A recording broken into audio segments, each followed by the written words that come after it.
حضرت مولانا سید محمد طاہر حسن صاحب بہاری کو زحمت دوں گا کہ وہ اپنے مباعث حسنہ سے آپ حضرات کو مستفیض فرمائیں۔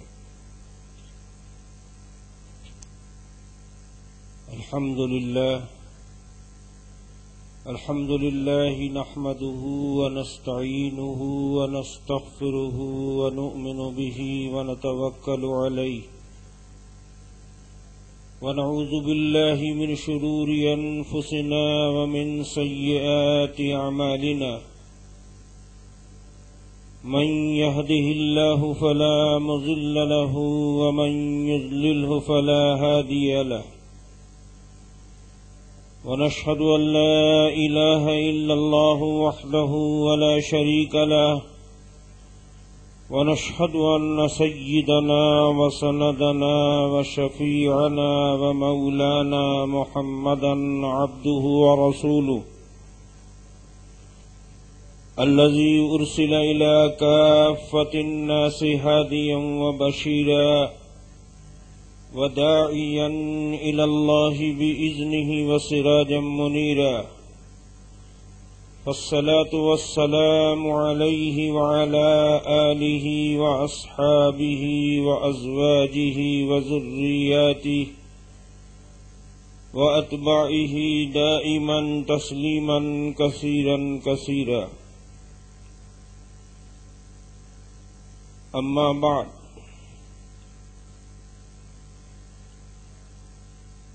قال النبي صلى الله عليه وسلم إني تارك فيكم الثقلين لن تضلوا بعدي إن تمسكتم بهما ولن يتفرقا حتى يردا علي الحوض أحدهما كتاب الله وثانيهما أهل بيتي أو قال عترتي أو قال سنتي أو كما قال عليه الصلاة والسلام۔ بزرگان محترم، برادران اسلام، دوستو، عزیزو، پیاری ماں بہنوں،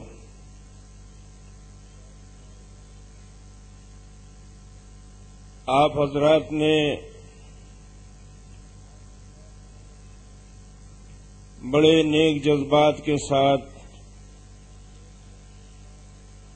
آج کے اس اجلاس کا نظم فرمایا ہے۔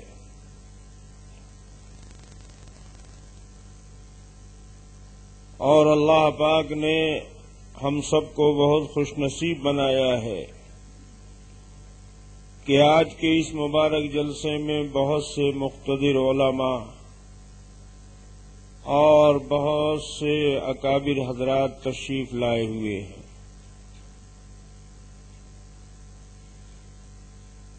ان بزرگوں کا آنا ہی ہمارے لیے بڑے خوش نصیبی کی بات ہے۔ عام طریقے سے یہ سمجھا جاتا ہے اور یہ ہمارا ذہن بنا ہوا ہے، آنے والے تمام علماء کرام سے ہم کچھ بیانات سنیں اور ان کے کلمات سے، ان کی تقریروں سے استفادہ کریں۔ میرے دوستو،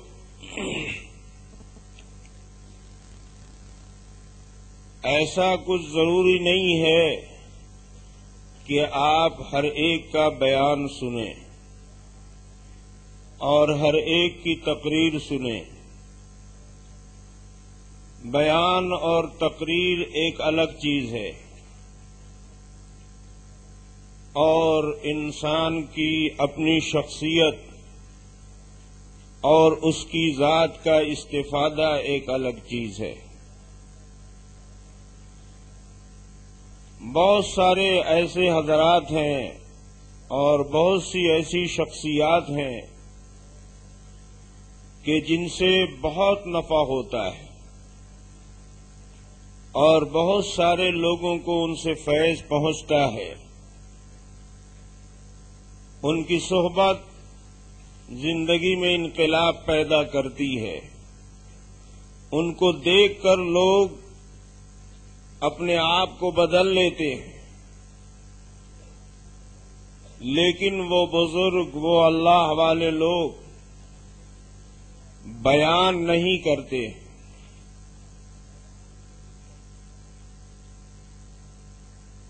بہت سارے لوگ تو ایسے بھی ہیں جو بیان کے لائن کے ہی نہیں ہیں، اور تقریر و بیان پر انہیں قدرت نہیں ہے، لیکن بہت سے اللہ کے بندے ایسے بھی ہیں جو بیان و تقریر پر بھی بھرپور قدرت رکھتے ہیں۔ وہ بیان و تقریر پر اتر جائیں تو اچھے اچھے معروف و مشہور لوگ بھی ان کے سامنے اس میدان میں بھی ہیچ نظر آئیں گے، لیکن وہ خاموش طریقے سے ہماری آپ کی اصلاح کرتے ہیں، ہماری زندگی میں انقلاب پیدا کرتے ہیں۔ ان کا آنا جانا، ان کا بیٹھنا اٹھنا، ان سے ملنا جلنا، بلکہ صرف ان کو دیکھنے سے بھی نفع پہنچتا ہے۔ اللہ والوں کی شان یہی ہے۔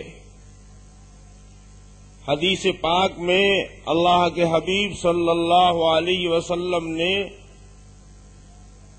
اللہ والوں کی علامت یہ بتائی ہے کہ جب ان پر نظر پڑے اور ان کو دیکھو تو اللہ یاد آئے۔ یہ نہیں فرمایا کہ جب ان کی تقریر سنو، ان کا بیان سنو، تب اللہ یاد آئے۔ معلوم یہ ہوا کہ صرف ان کا دیکھنا بھی اللہ کی یاد کو تازہ کرتا ہے اور لوگوں کو غفلت سے نکالتا ہے۔ آدمی طبعی طور پر غافل ہے، اللہ پاک کی یاد سے غافل ہے، اللہ پاک کے دھیان سے غافل ہے، اور خداوند تعالی کی معرفت سے بھی غافل ہے۔ غفلت کے بھی بہت سارے درجے ہیں، بہت سی صورتیں ہیں۔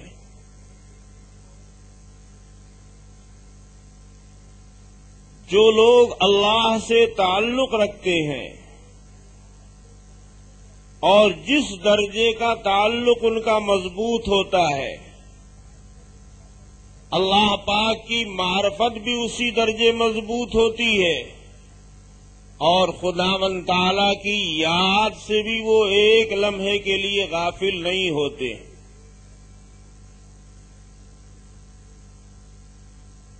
ہر وقت اللہ کی یاد میں مصروف رہتے ہیں۔ کبھی کبھی ایسا ہوتا ہے کہ ظاہری مصروفیت کاموں کی اور دوسری چیزوں کی اس قدر بڑھ جاتی ہے کہ زبان تک دوسری طرف مصروف ہوتا ہے، لیکن پھر بھی قلب جو ہے اللہ پاک کی ہی طرف ان کا متوجہ ہو رہتا ہے، اور دل سے وہ اللہ اللہ کرتے رہتے ہیں۔ دل بیار دست بکار، ہاتھ کاموں میں لگا ہوا ہے، جسم کاموں سے لگا ہوا ہے، لیکن دل اللہ پاک سے لگا ہوا ہے، کبھی غافل نہیں ہوتا ہے۔ اور عشق اور محبت اسی کا نام ہے، چونکہ اللہ پاک سے انہیں عشق ہے، خداوند تعالی کی محبت ان کے دل کے اندر ہے، تو محبت کا تقاضا یہ ہے کہ اپنے محبوب سے کسی وقت غافل نہ ہو۔ محبت کا تقاضا یہ ہے کہ اپنے محبوب کی یاد میں لگا رہے۔ وہ یاد زبان سے ہو یا عمل سے ہو اور یا قلب سے ہو، اور اصل تو قلب ہی ہے انسان کے وجود میں۔ دل حاکم ہے پورے انسانی وجود کے اوپر۔ جو دل کہتا ہے وہی دوسرے اعضاء اور جوارے کرتے ہیں، اور دل جس چیز کو نہیں چاہتا ہے، اگر ظاہری طور پر کچھ دیر کے لیے اعضاء جوارے اس سے لگ بھی جاتے ہیں تو بہت زیادہ وقت اس پر نہیں لگا سکتے اور بہت دیر تک ان کی مصروفیت قائم نہیں رہ سکتی۔ وہ پھر آہستہ آہستہ ٹھنڈے ہو جاتے ہیں، اس کام سے اس کا رابطہ ختم ہو جاتا ہے۔ دل بادشاہ ہے، یہی حاکم ہے، اور اسی لیے دل کی صلاح کو انسان کی صلاح اور دل کے فساد کو انسان کا فساد مانا گیا ہے۔ اللہ کے حبیب سرور کائنات جناب محمد الرسول اللہ صلی اللہ علیہ وسلم نے ایک موقع پر ارشاد فرمایا، الا ان فی الجسد لمضغۃ اذا صلحت صلح الجسد کلہ واذا فسدت فسد الجسد کلہ الا وہی القلب۔ آپ صلی اللہ علیہ وسلم نے فرمایا، تمہارے جسم میں ایک گوشت کا لوتھڑا ہے، ایک ٹکڑا ہے، اس ٹکڑے کی خوبی یہ ہے کہ وہ صحیح ہو جائے تو پورا جسم صحیح ہو جائے، اور وہ غلط ہو جائے، فاسد ہو جائے تو پورا جسم غلط ہو جائے گا، پورے جسم میں فساد آ جائے گا۔ آپ صلی اللہ علیہ وسلم نے فرمایا کہ یاد رکھو، وہ ٹکڑا، وہ گوشت کا لوتھڑا دل ہے، دل۔ اور حقیقت یہ ہے کہ دل کے اندر جو چیز سما جاتی ہے اسی چیز کا انسان زبان سے بھی ذکر کرتا رہتا ہے، اور ذہن اور دماغ بھی اسی کے خیال میں، اسی کے تصور میں مصروف ہو جاتا ہے، اور ہاتھ پاؤں بھی اسی رخ پر عمل کرنے لگتے ہیں۔ دل میں بات ہوتی ہے، زبان سے جاری ہوتی ہے، بات پہلے دل میں آتی ہے اور پھر اس کا اظہار انسان زبان سے کرتا ہے۔ تو یہ زبان بھی در حقیقت دل کے تابع ہے۔ دل کسی کی طرف سے کڑتا ہے اور دل میں کسی کی طرف سے رنجش اور نفرت پیدا ہوتی ہے اور دل کو کسی سے ٹھیس پہنچتی ہے تو زبان شکایت کرنے لگتی ہے، زبان اس کے خلاف چلنے لگتی ہے، اور زبان اس کے عیوب کو بیان کرنے لگتی ہے، اور زبان اس کی مذمت میں مصروف ہو جاتی ہے، اور دل کسی سے خوش ہو جاتا ہے تو زبان اس کی تعریف کرنے لگتی ہے، اس کی بڑائی بیان کرنے لگتی ہے، اس کے ایک ایک خوبی کو بیان کرنے لگتی ہے۔ تو دل اصل ہے۔ دل جب اللہ سے لگ گیا اور دل میں جب اللہ سما گیا تو اللہ والوں کا دل ہر وقت اللہ کے ساتھ لگا ہوا ہے، خدا ہی کی ذات کے ساتھ مصروف ہے، اور جب دل اللہ اللہ کرتا رہے گا تو زبان بھی جاری رہے گی اور اعضاء اور جوارے بھی اللہ پاک کے استحضار کی وجہ سے اللہ پاک کی مخالفت نہیں کریں گے، کیونکہ جب یہ احساس بیدار رہے گا کہ میرا مالک ہمیں دیکھ رہا ہے اور ہم اپنے مالک کے سامنے کھڑے ہیں، تو مالک کی موجودگی اور مالک کی حضوری کا تصور مخالفت اور نافرمانی سے اسے روک دے گا۔ ایسے اللہ والے جو اپنے پورے وجود کے ساتھ اللہ سے تعلق جوڑے ہوئے ہیں، یقیناً ان کی صحبت بے فیض نہیں ہوگی، ان کے پاس بیٹھنا بے نتیجہ نہیں ہوگا، اور ان کو دیکھنا بے اثر نہیں ہوگا۔ ان کے دیکھنے سے، ان کی ملاقات سے اثر پڑتا ہے۔ میں نے سنا ہے کہ رسول پاک صلی اللہ علیہ وسلم نے کسی موقع پر فرمایا کہ جس نے کسی عالم سے مصافحہ کیا اس نے گویا مجھ سے مصافحہ کیا۔ تو عالم کا مطلب کیا ہوا؟ عالم کا مطلب یہ نہیں ہوا کہ جو صرف حروف آشنا ہو، جو صرف کتابوں کو دیکھ کر پڑھنا جانتا ہو، جو کچھ لکھا پڑھا آدمی ہو۔ حضور پاک صلی اللہ علیہ وسلم کے زمانے میں یہ الگ الگ گروپ اور الگ الگ جماعتیں نہیں تھیں۔ ایسا نہیں ہے کہ حافظ اور ہوتا تھا، قاری اور ہوتا تھا، عالم اور ہوتا تھا، اور ولی اور ہوتا تھا، اور عبادت گزار اور ہوتے تھے۔ یہ جماعتیں تو بعد میں بنی۔ ایک ایک وصف کو اور ایک ایک کمال کو جن جن لوگوں نے اپنایا، اس کے غلبے کی طرف ان کو غلبے کی وجہ سے اسی طرف منسوخ کر دیا گیا۔ ورنہ اللہ کے حبیب سرور کائنات جناب محمد الرسول اللہ صلی اللہ علیہ وسلم کے صحابہ وہی حفاظ بھی تھے، وہی قرہ بھی تھے، وہی عالم بھی تھے، اور وہی اپنے وقت کے عارف بھی تھے، وہی اپنے زمانے کے سب سے زیادہ عابد بھی تھے۔ تو یہ اصطلاحیں تو بعد میں بنی۔ اب جس طریقے سے ہم لوگ عالم بولتے ہیں تو سمجھتے ہیں کہ وہ کسی ادارے کا فارغ شدہ ہوگا، سند یافتہ ہوگا، کتاب علم اس نے حاصل کیا ہے۔ اور جب ہم کسی کو عارف باللہ کہتے ہیں، کسی کو ولی کہتے ہیں، تو ہمارا ذہن دوسرے مفہوم کی طرف جاتا ہے۔ اس زمانے میں یہ بات نہیں تھی۔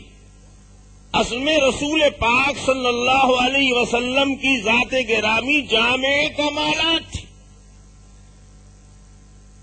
جتنے کمالات تھے اللہ پاک نے رسول اللہ صلی اللہ علیہ وسلم کی ذات واحد میں اکٹھا کر دیا تھا۔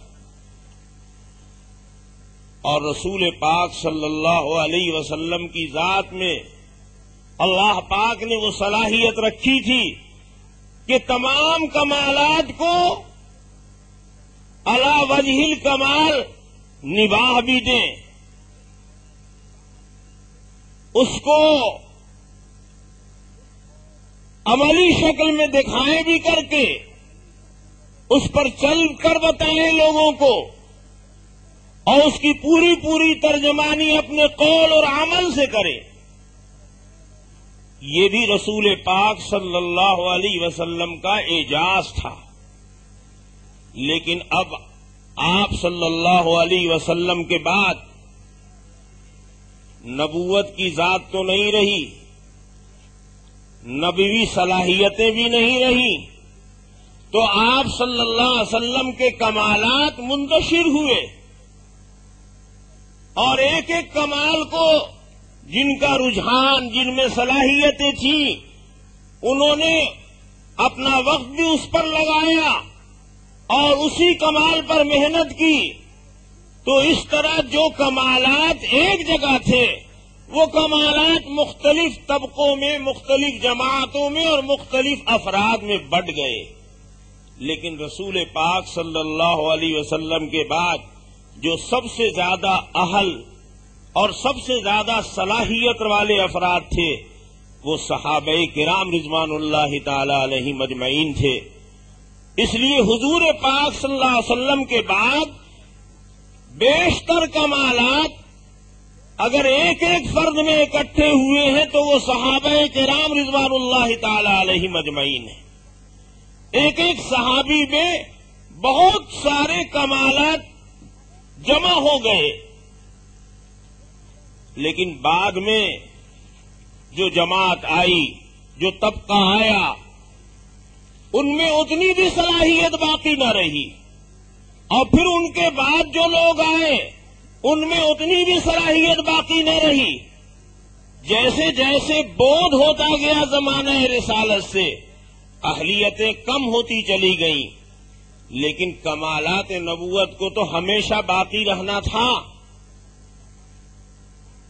اللہ کے حبیب صلی اللہ علیہ وسلم جن خوبیوں کے حامل تھے، ان تمام خوبیوں میں انسانوں کا فائدہ تھا، اور ان میں سے ہر ایک کے اندر انسانی رہنمائی تھی، تو انہیں باقی رہنا تھا۔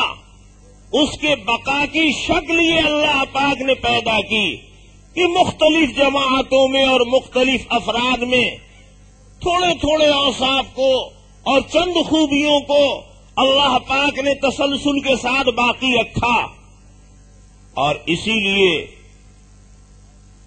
تمام افراد کا سرے سے انکار کر دینا اور ان تمام افراد سے کٹ کر کوئی نئی راہ نکالنا اور ان سب کو ایک طرف سے القت کر دینا، یہ اس بات کی علامت ہے کہ یہ گمراہی کا دروازہ کھول رہا ہے، کیونکہ یہ تو کمالات نبوت ہی ہیں جو ان تمام افراد میں منقسم ہو گئے ہیں، اور ان میں سے ایک بھی اگر صحیح نہیں ہے تو اس کا مطلب یہ ہے کہ کمالات نبوت ہی غلط تھے۔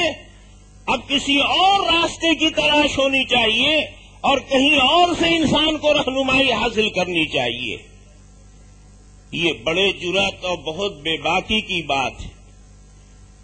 علماء محققین نے بڑی عجیب سی ایک بات لکھی ہے، فرمایا کہ صحابہ کرام رضوان اللہ تعالی علیہم اجمعین میں، ائمہ مجتہدین میں جو اختلاف ہے، وہ ائمہ مجتہدین کا اختلاف صحابہ کے اختلاف سے ہے۔ جن مسائل میں ائمہ مجتہدین مختلف الخیال ہو جاتے ہیں، ان مسائل میں خود صحابہ بھی ایک رائے اور ایک ہی خیال پر متفق نہیں تھے، صحابہ میں بھی اختلاف تھا، اور صحابہ کرام کے پاس جو کچھ سرمایہ ہے دین کا، وہ سب مستفاد ہے سرور کائنات جناب محمد الرسول اللہ صلی اللہ علیہ وسلم سے۔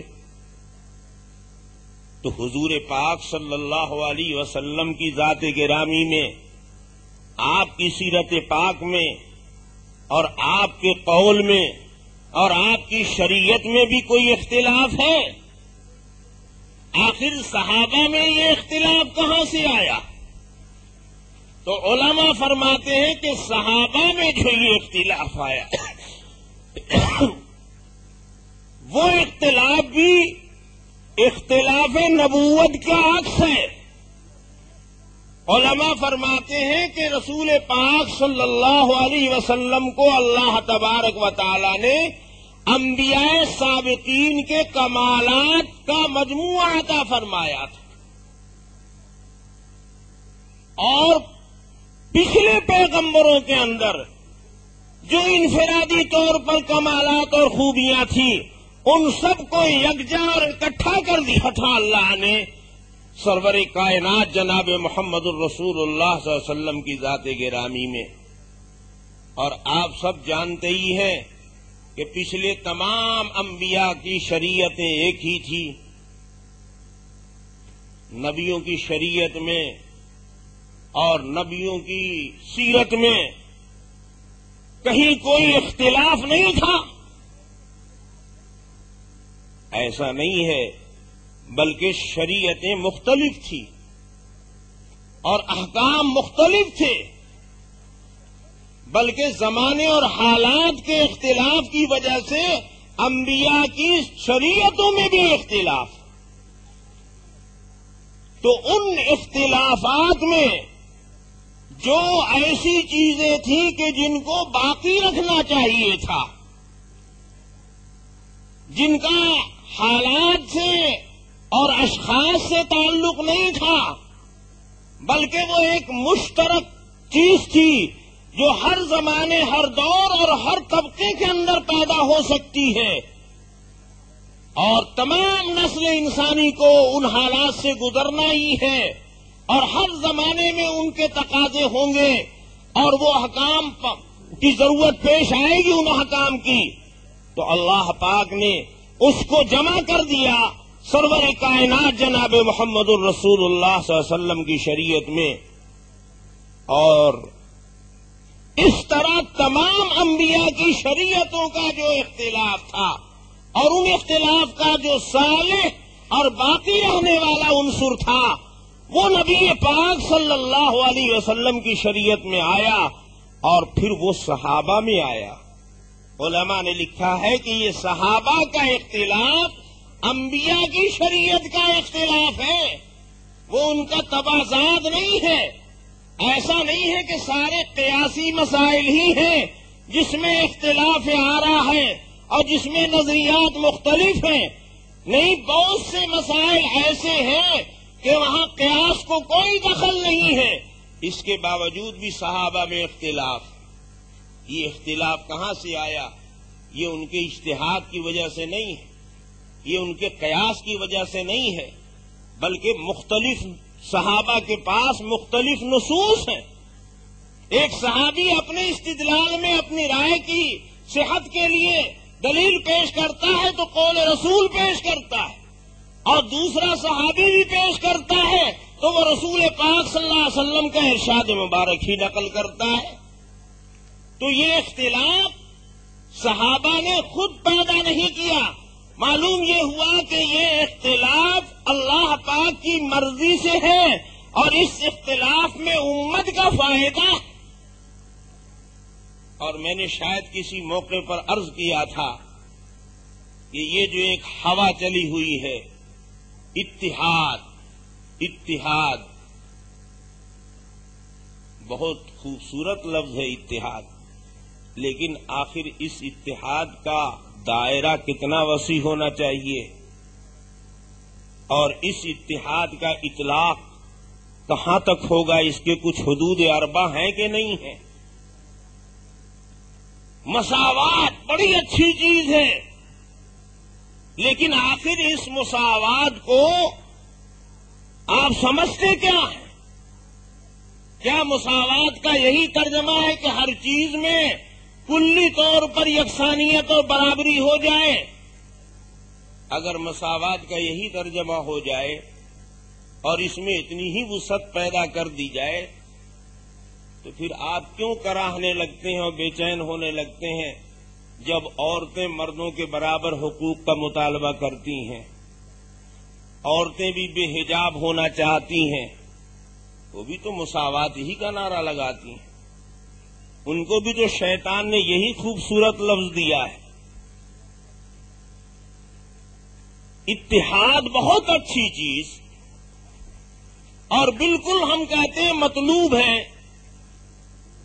اور ہر مومن کی یہ آرزو ہونی چاہیے، لیکن آخر اتحاد کا کوئی مفہوم بھی ہے، اس کے اطلاق اور عموم کا دائرہ کتنا وسیع ہے۔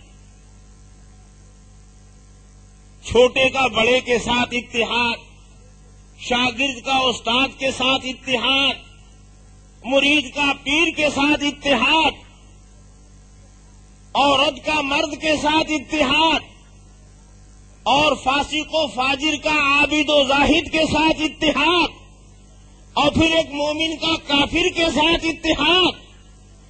اب اتحاد اتنا زبردست اتحاد نہ پیدا کیجیے کہ غلاظت کو طہارت کو ایک ہی میں گھول دیجیے، ایک دم متحد رہو، سب مل کر رہو۔ بڑا گھناؤنا، بڑا مکروہ سا لفظ ہے اختلاف۔ اختلاف کا لفظ سنتے ہی لوگ برہم ہو جاتے ہیں۔ صاحب دیکھیے، اختلاف نہ پیدا ہو جائے، اختلاف نہ پیدا ہو جائے۔ اختلاف تو پیدا اللہ نے کیا ہے، پیدا ہو جائے کیا؟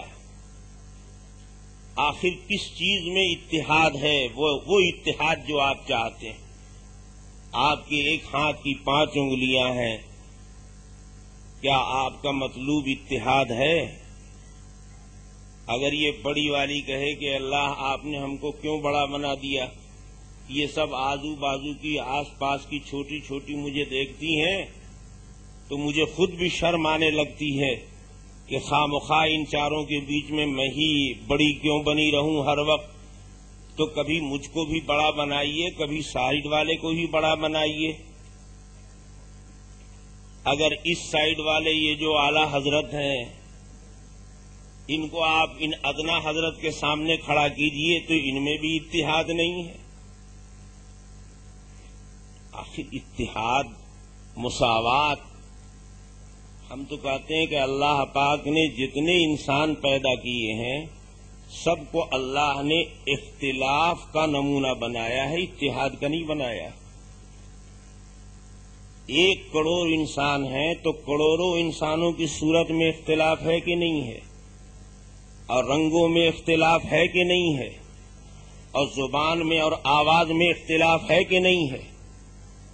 آپ پردے کے پیچھے سے بولیے، آپ کی آواز کو جو پہچانتا ہے وہ آواز سنتے ہی پہچان لے گا آپ کو، اور دوسرے کی آواز کو جو پہچانتا ہے وہ پہچانتے ہی متعین کر لے گا کہ یہ دوسرا ہے، یہ فلاں ہے۔ آوازوں میں اختلاف، لب و لہجے میں اختلاف، شکل و صورت میں اختلاف۔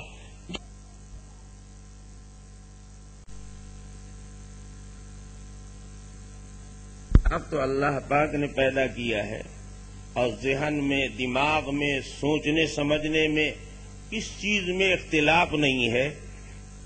ہم تو نہیں سمجھتے ہیں کہ ایک گھر میں اگر 20 فرد رہتے ہوں، ایک باپ کے اگر 20 بیٹے ہوں تو 20 کے سوچنے کا انداز بھی ایک ہی ہوگا، اور 20 کی طبیعت کا رجحان بھی یکساں ہوگا۔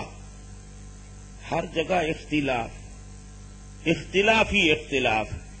یہ جہان اختلاف ہی سے تعبیر ہے اور اسی سے اس کی رونق ہے۔ اللہ پاک اگر ایک دم سب کو ایک ہی رنگ کا بنا دیتے تو بتاؤ نا اس میں بھی کیسے معاملہ بنتا۔ مصری کہتا ہے اللہ میرے کلر کا سب کو بنائیے، سودانی کہتا ہے کہ اللہ میرے کلر کا بنائیے،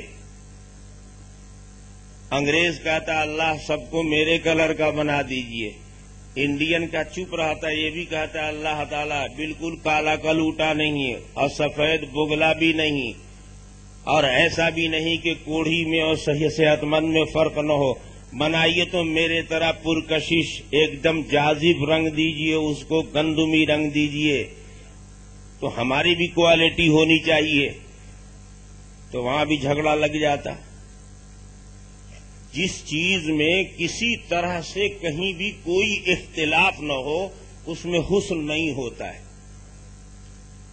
اور جس میں کوئی اختلاف نہ ہو وہ چیز انتہائی تنگی پیدا کرنے والی ہوتی ہے، وہ انسانی زندگی کا ساتھ نہیں دے سکتی۔ انسانی زندگی مختلف موڑ سے گزرتی ہے اور مختلف حالات سے اس کو گزرنا پڑتا ہے، تو اگر کوئی ٹائٹ چیز اس کو دے دیا جائے جس میں ذرا بھی لچک نہ ہو تو ہم تو نہیں سمجھ سکتے ہیں کہ وہ چیز انسانی زندگی کے موافق ہوگی اور ہر زمانے ہر دور میں وہ چیز قابل عمل ہو جائے گی۔ دیکھو نا اللہ پاک نے آپ کے وجود کے اندر کیسی کیسی لچکدار چیزیں بنائی۔ انگلیوں کی ہڈیوں کو اللہ پاک نے آپ کے ہاتھ کی ہڈی جیسی ٹائٹ نہیں بنایا۔ دیکھیے تھوڑے تھوڑے دور پر کیسا اسکرو ڈھیلا کیا ہے اللہ نے، اور سائز بھی مختلف بنا دیا۔ اب آدمی ہے بیچارہ، چھوٹا سا سوراخ ہے شیشی میں اور شیشی گھی سے بھری ہوئی ہے، اب اس کا جی چاہ رہا ہے کہ صاحب اس سے گھی کھاتے ہم،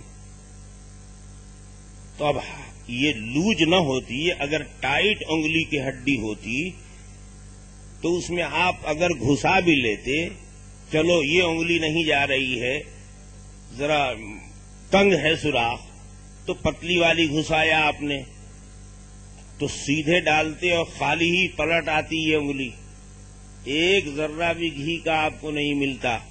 شیشی توڑتے، توڑ پھوڑ کرتے، تب جا کر کہیں گھی ملتا. تو بلا توڑ پھوڑ کیے ہوئے بھی چاہو کہ گھی حاصل کر لے تو ذرا سا اس کو گھما دیجئے آپ کہیں سے، جہاں سے چاہیے. اسکرو ڈھیلا ہے نا، نکال لیجئے، گھی مل گیا. اللہ پاک نے گردن کی ہڈی کو ایسا ٹائٹ نہیں بنایا جیسے یہ ہاتھ کی ہڈی ٹائٹ ہے.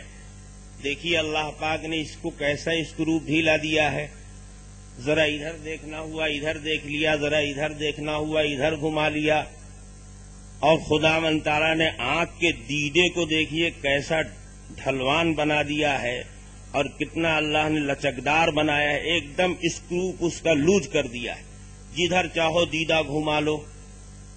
اگر اللہ تعالیٰ ایک دم ٹائٹ کر دیتے تو یہ آنکھ کیا ہوتی کہ تیر ہوتا ہے، بس جدھر جاتی ادھر برما دیتی، برچھا دیتی. اس سے کوئی پیار، کوئی محبت کی نگاہ پیدا نہیں کر سکتے تھے آپ. اور دیکھتے بھی آپ تو دو آنکھوں کے رہتے ہوئے ایک ہی سائڈ دیکھتے آپ، ذرا دائیں بائیں نہیں دیکھ سکتے تھے، ذرا اوپر نیچے نہیں دیکھ سکتے تھے. اللہ نے لوز کر دیا کہ میرا بندہ اتنے محدود دائرے میں آنکھ سے فائدہ نہ اٹھائے، تھوڑا بہت دائیں بائیں بھی دیکھ لے. اب لوگ کہتے ہیں نماز میں سجدے کی جگہ پر نظر ہونی چاہیے، تو سجدے کی جگہ کتنی دوری پر ہوگی؟ نمازی کے قدم سے 3 ہاتھ زیادہ سے زیادہ دوری ہوگی. لیکن آپ سجدے کی جگہ پر بھی نظر جمائیے تو کیا نظر کوئی تیر ہے کہ وہیں گڑی رہ جائے گی؟ وہ تو ذرا سا دائیں بائیں ادھر ادھر نظر ہے نا. اور قربان جائیے سیدنا امام اعظم ابو حنیفہ رحمت اللہ علیہ پر.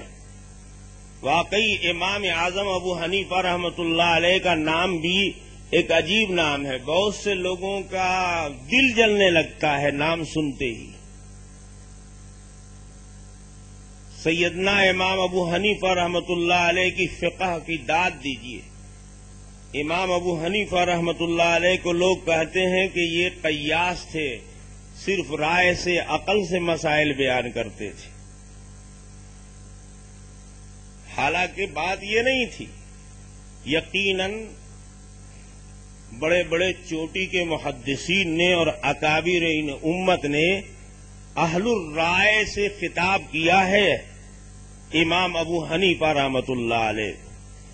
تو اہل الرائے کا مطلب یہ تھا کہ جہاں پر لوگوں سے رائے لینے کی ضرورت ہو اور جن مسائل میں بڑے بڑے اہل علم رائے دینے والے ہوں، وہاں پر اگر رائے کسی کی مانی جائے اور قابل توجہ ہو اور رائے دینے کا اگر حق ہے تو یہ اہل کوفہ کو ہے، یہی اہل الرائے. جیسے آپ بولتے ہیں نا ارباب حل و عقد، تو اسی طریقے سے گویا کہ یہ اہل الرائے تھے، یعنی رائے تو انہی کی رائے تھی اور باقی سب تو گھاس بھوسا تھے. ان میں صلاحیت کہاں تھی کہ اظہار خیال کریں اور رائے دے سکے کسی موقع پر؟ تو یہ تو کلمہ توصیف تھا، کمال کے لیے ذکر کیا جاتا تھا کہ اگر تمہیں رائے لینی ہو کسی کی تو ادھر ادھر مت بہکنا. بہت سے چہتے چرامن رائے دینے والے کہیں گے ہمارے پاس آ جاؤ. وہ سب اس لائق نہیں ہے کہ ان کی رائے کو رائے کہا جائے اور ان کو یہ درجہ دیا جائے کہ ان کی رائے بھی کسی طرح بھی قابل تسلیم ہے اور امت کے نزدیک قابل قبول ہے. اگر رائے لینا ہو تو امام ابو حنیفہ رحمت اللہ علیہ اور ان کے شاگردوں سے رائے لو. ان کی رائے میں وزن ہے، ان کی رائے حدیث و قرآن سے مستفاد ہے اور وہ اقرب الی الصواب ہے. سیدنا امام اعظم ابو حنیفہ رحمت اللہ علیہ نے دیکھیے مسائل میں کتنی باریکیاں رکھی. فرمایا کہ اگر نمازی نماز پڑھ رہا ہے اور نماز کی حالت میں ذرا سا کنکھیوں سے دیکھ لیتا ہے دائیں بائیں. کنکھی کس کو کہتے ہیں؟ یعنی سر گھما کے دیکھ لینے کا نام کنکھی سے دیکھنا ہے نا. اب پتہ نہیں بھارت نگر ہے یہاں تو سب چیز بھارتی ریٹ میں چلتی ہوگی. ارے آدمی سر گھما کے دیکھ لے داہنی طرف تو کہا جائے گا نا کہ کنکھی سے دیکھا اس نے. نہیں، گردن نہیں گھمانا ہے، گردن اپنی جگہ پر ہے، صرف دیدہ ذرا سا لوج کر دیا اس نے. امام ابو حنیفہ کہتے ہیں کہ اللہ تعالیٰ نے دیدے کو لوج بنایا ہی ہے، کوئی ہم نے تھوڑا ہی دیدہ بنایا ہے. دیدہ تو لوج ہے ہی، کتنوں ہی جماؤ گے تب بھی ذرا سا ادھر ادھر نظر پڑے گی ہی. تو اگر تھوڑا سا اس نے دیکھ ہی لیا دیدہ گھما کر تو اس سے نماز متاثر نہیں ہوتی، کوئی فرق نہیں پڑتا ہے، کراہت بھی نہیں آئے گی. اب بہت سے لوگ کہتے ہیں دیکھیے یہ مسئلہ پیاز سے گڑھ دیا انہوں نے، حالانکہ پیاز سے نہیں گڑھا ہے. وہ تو حدیث میں آیا ہے کان رسول اللہ صلی اللہ علیہ وسلم ينظر بمعوق عینیہ وہو فی الصلاۃ. حضور نماز کی حالت میں رہتے تھے، جب بھی کبھی کبھی آپ صلی اللہ علیہ وسلم کنکھیوں سے دیکھ لیتے تھے. تو جب حضور پاک صلی اللہ علیہ وسلم نے کنکھیوں سے دیکھ لیا تو کیا نبی سے بھی اعلیٰ درجے کی کسی کی نماز ہوگی؟ حضور سے اعلیٰ درجے کی تو کسی کی نماز ہو نہیں سکتی. جب رسول پاک صلی اللہ علیہ وسلم کی نماز پر کوئی فرق نہیں آیا اس سے، تو دوسرے نمازی کی نماز کیسے متاثر ہو جائے گی؟ اس لیے اس میں کراہت بھی نہیں. اور دوسرا درجہ یہ ہے کہ صرف دیدے ہی سے اس نے ذرا فائدہ نہیں اٹھایا. دیدہ تو بالکل ہی ڈھیلا ڈھالا ہے، اس میں تو پتہ بھی نہیں چلتا کہیں اسکروپ ہے یا نہیں ہے. لیکن گردن کی ہڈی میں تو اسکروپ لگے ہوئے ہیں، ٹائٹ بھلے نہ ہو لوج ہی ہو. اب گردن کی ہڈی کو بھی ذرا سا اس نے موڑ دیا، گردن گھما کر دائیں بائیں دیکھ لیا اس نے. تو اب سیدنا امام اعظم ابو حنیفہ رحمۃ اللہ علیہ فرماتے ہیں کہ اس کی نماز میں کراہت آ گئی. اس نے گردن گھمایا تو گردن جب گھمائی تو چہرہ قبلے کی جانب سے مڑا کہ نہیں مڑا؟ گردن سے اوپر کا جو حصہ ہے وہ قبلے کی جانب سے ہٹ گیا، لیکن سر اصل ہے کہ سینہ اصل ہے. فرماتے ہیں کہ دل سر میں نہیں ہوتا ہے، دل کہاں ہوتا ہے؟ ارے آج کل دل سر میں چلا گیا ہے، لیکن پہلے زمانے میں دل تو سینے ہی میں رہتا تھا نا. دل سینے میں ہے، اور جب دل سینے میں ہے اور سینہ قبلے کی طرف ہے اور سینے سے نچلا حصہ پورا قبلہ رخ ہے، تو اکثر حصہ بھی قبلے سے نہیں پھرا ہے اور اصل حصہ بھی قبلے سے نہیں پھرا. اس لیے کہ قبلے کی طرف اصل تو دل متوجہ ہوتا ہے، دل کی توجہ ہی اصل توجہ ہے. آدمی جسم کے ساتھ تو کھڑا ہوا ہے نماز میں، الحمد شریف بھی پڑھ رہا ہے، رکوع بھی کر رہا ہے، سجدہ بھی کر رہا ہے، اور سارے آداب اور تمام شرائط پوری کر رہا ہے وہ، لیکن معلوم ہوا کہ دل سے حاضر نہیں تھا نماز میں، دل سے کہیں اور مصروف تھا، تو اس کی نماز اندر سے کھوکھلی ہو گئی، بے جان ہو گئی. لیکن دل کو ہم اور آپ دیکھتے نہیں نہ ہے کہ کہاں مصروف ہے کہاں مصروف نہیں ہے. ہم لوگ تو صرف قالب کو دیکھتے ہیں، جسم کو دیکھتے ہیں، لیکن جب جسم کا زیادہ تر حصہ قبلہ رخ ہے اور سینہ بھی اس کا قبلہ رخ ہے تو ابھی اس کی تحویل قبلہ نہیں ہوئی ہے. لیکن ہاں اس کی نظیر بھی موجود نہیں ہے کہ اس طرح رسول پاک صلی اللہ علیہ وسلم یا صحابہ کرام گردن گھما کر ادھر ادھر دیکھا کرتے ہوں. اس نے کی ہے حرکت خلاف سنت، خلاف شرع حرکت کی ہے، تو یہ مخالفت تو ہے ضرور، لیکن اس درجے کی نہیں ہے کہ نماز باطل ہو جائے۔ تو ہمارے امام اعظم ابو حنیفہ رحمۃ اللہ علیہ نے فرمایا، بھائی کیوں پریشان ہو رہے ہیں آپ، ابھی تو موسلا دھار بھی نہیں برس رہا ہے۔ جب موسلا دھار بارش برسے گی تب کہیں خطرہ ہوگا آپ کو؟ آپ کاغذ کے پھول تو ہے نہیں، پہلے ہی سے آپ سوچ رہے ہیں کہ بارش آنے سے پہلے ہی ہم چلے جائیں۔ تھوڑا بہت ٹپ ٹاپ پانی ہو جانا اس وقت کوئی ایسی بات تو نہیں ہے۔ آپ خواہ مخواہ دوسروں کی دعا کو قبول کروا رہے ہیں۔ ارے آپ جمے رہیے یہاں، بارش بھی ہوتی رہے موسلادھار، تب بھی کہیے تمہاری دعا قبول نہیں ہوئی، ہم تو یہاں جمے ہی ہوئے ہیں۔ عجیب قماش کے آپ لوگ واقع ہوئے ہیں، یعنی اللہ تعالیٰ ان کی دعا قبول نہیں کر رہا اور آپ بھاگ کر کہہ رہے ہیں کہ نہیں قبول ہو گئی۔ ایسی غلط حرکت نہ کیجیے آپ سے تو ہم بہت ساری توقع رکھتے ہیں، اور آپ ساری توقعات پر پانی نہ بھی موجود ہو تو پانی پھیرنا چاہتے ہیں آپ۔ ایسا نہ کیجیے، جم کر بیٹھیے آپ، انشاءاللہ بارش ہوگی بھی تب بھی آپ جمے رہیں گے۔ کیوں بھائی، جمے رہیں گے نہیں رہیں گے؟ اور انشاءاللہ اتنے سارے لوگ اللہ پاک سے درخواست کریں گے تو بارش ہوگی ہی کیوں؟ بے موسم بے موقع بارش۔ انشاءاللہ آپ پریشان نہ ہوں، اللہ پاک آپ کی طرف متوجہ ہیں۔ بتائیے اس میں کیسے کیسے اللہ والے لوگ اور کیسے کیسے لوگ اپنے کتنے اہم اور ضروری کاموں کو اور اپنی مصروفیات کو ادھر ادھر کر کے یہاں تشریف لائے ہیں۔ تو آپ اتنی جلد بھاگنے کا پروگرام مت بنائیے، اس سے انتشار ذہن میں ہو جاتا ہے، اور میں بھی سوچنے لگتا ہوں کہ لگتا ہے کہ دعا قبول ہو گئی ہے کیا۔ دیکھیے ختم ہو گئی بارش۔ اگر آپ سب نے دل سے توجہ کی ہوتی اور دل سے متوجہ ہو کر اللہ پاک سے مانگا ہوتا تو اتنا بھی نہیں ہوتی۔ یہ 2-4 بوند بھی جو ہوئی، جس سے امیدیں بن گئی لوگوں کی کہ میری دعا مستجاب ہے، ان کی امید بھی نہ بنتی۔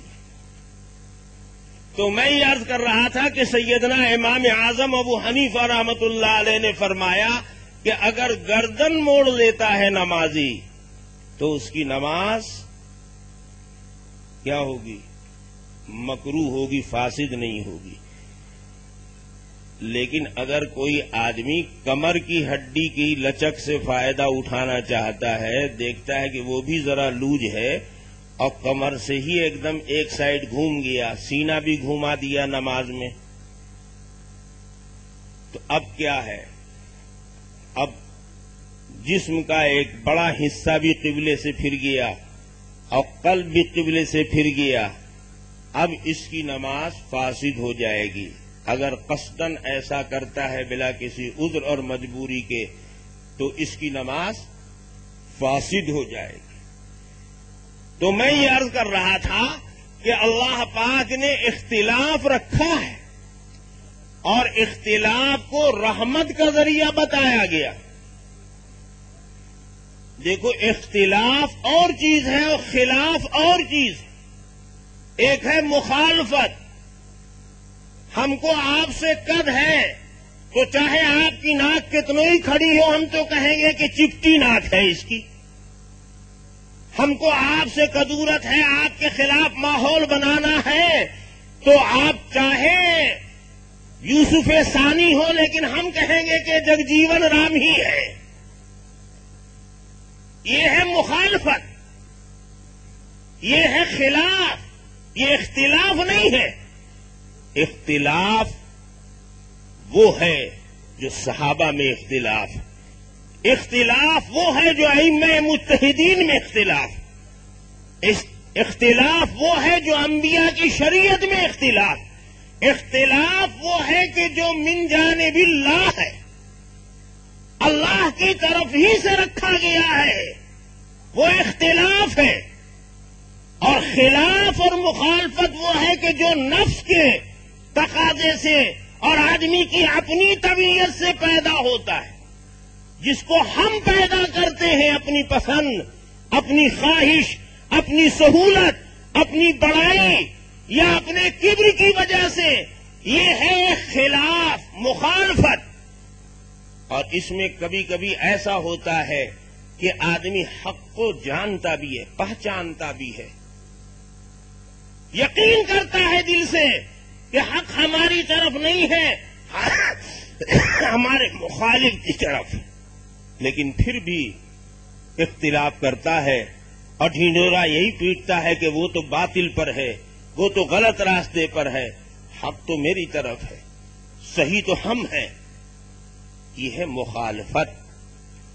ائمہ مجتہدین میں جو اختلاف ہے وہ نفس کے تقاضے کی بنیاد پر نہیں ہے، وہ خود پسندی اور غرور کی بنیاد پر نہیں ہے، اور اس لیے جب اختلاف اللہ کی طرف سے آیا ہے،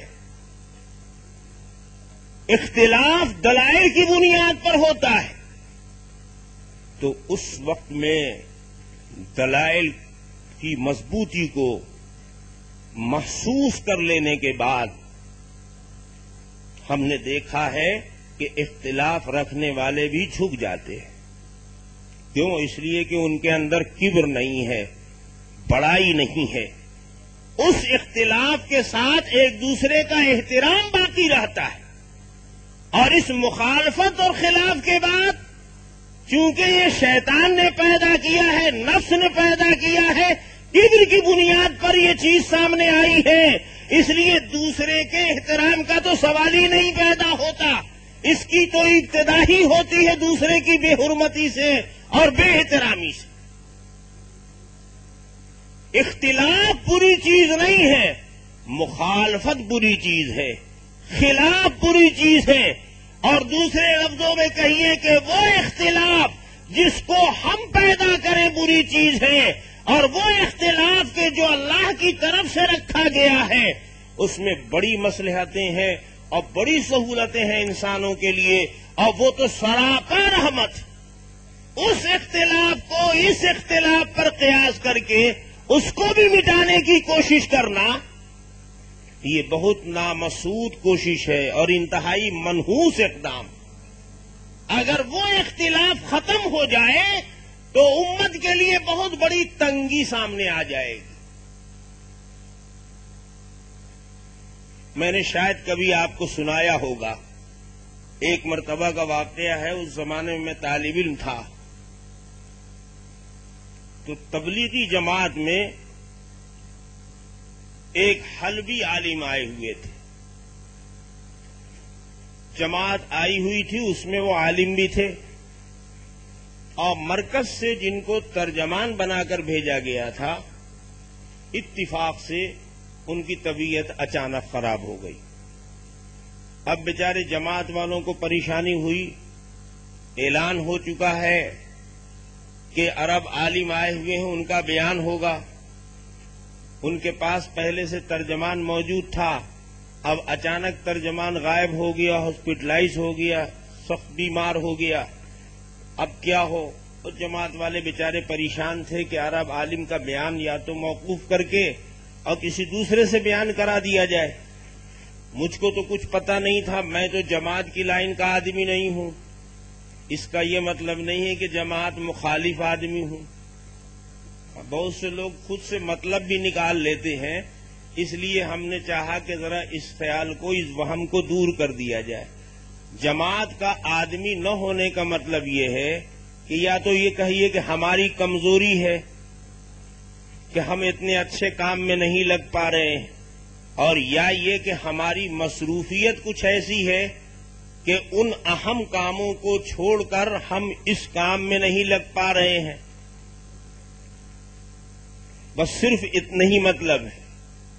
جو لوگ مدارس سے لگے ہوئے ہیں، درس و تدریس سے لگے ہوئے ہیں، یا دوسرے اور دینی کاموں سے لگے ہوئے ہیں، اب ان کاموں کا نقصان ہوتا ہے اور اس کے تدارک کی تلافی کی کوئی صورت نہیں ہے، وہ کام ان کو اتنا زیادہ باندھے ہوئے ہے کہ اس کو چھوڑ کر وہ ادھر نہیں جا سکتے، یا یہ کہہ لیجئے کہ ان کا ذوق اور ان کی طبیعت کا میلان ادھر نہیں ہے، جیسے ہمارے جماعت میں جو لوگ بہت بڑے لمبے وقت لگا دیتے ہیں لیکن مدرسے میں وقت لگانے کی توفیق نہیں ہوتی، تو اس کا مطلب یہ نہیں ہے کہ وہ غلط کر رہے ہیں۔